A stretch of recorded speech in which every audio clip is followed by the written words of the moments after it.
Welcome to Once Upon a Time, yet another storytelling. There was once a small child, a boy, 6 years of age, in a village, going to the fair with his parents. He was all so excited because going to a fair to the next village was itself a big event in the child's life. Going to a fair also implied a lot of gifts and purchases. Going to the fair also meant an outing of sorts, meeting different people. He was so overjoyed just to walk the path to the fair.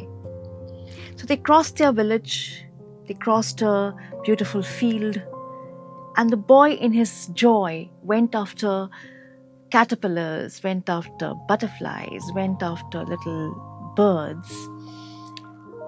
And he was so happy with nature, enjoyed the blessings of nature. Holding his father's hand and his mother's hand, he jumped his way on the path to the fair. From a distance, they could get the smell of the incense burning way beyond. They could listen to the sharp music and whistle sounds of the fair. And as he went forward, his hopes were building higher to do some beautiful purchases over there. The moment they entered the next village, and there was this crowd of people dressed in all kinds of colors. There was festivity in the air. There were stalls lined up. And the little child did not know what to look at. The first stall he went to, he saw glistening, juicy jalebis and gulab jamuns oozing the sugary syrup out of them. His mouth watered, and he asked his mother by tugging the pallu of her sari, "Can I have them?" She looked at him and said, "Ask Dad." Mothers are always vulnerable to such requests, but dads are generally stricter. The boy knew the father would not comply with his request, so he just looked at his father in fear and asked him, "Dad, I want to eat one of those." He just twirled his mustache and he said, "Not now, later." So they went to the next stall and there were a lot of toys. He wanted them. Did the same thing, tugged the pallu. She said, "Ask Dad," and Dad said, "Later." And so he went on from one stall to the next, and then they reached a stall where there was this magic trick being played. And as he was watching the magic show, he already had in his mind a plan to go to the giant wheel and try out the merry-go-round and things like that. But here he was watching the magic trick or the show. He was so engrossed in that he did not realize how a few minutes passed when he turned back to tell his mum that he wants to go to the giant wheel. He turned and he looked around. He didn't see the yellow sari of his mom.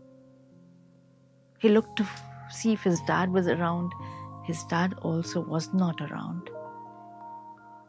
The world came crumbling down for the boy. He searched in the crowd for a yellow sari. He did not find any. He searched for his dad. He did not find anybody resembling his dad.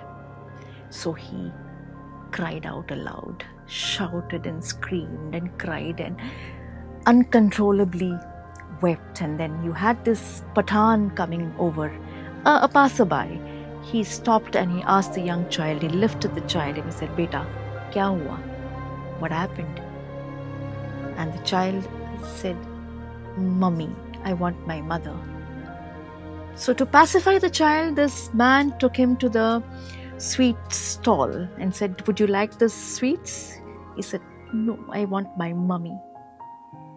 "Would you like some balloons? The yellow, the red, the purple colored balloons?"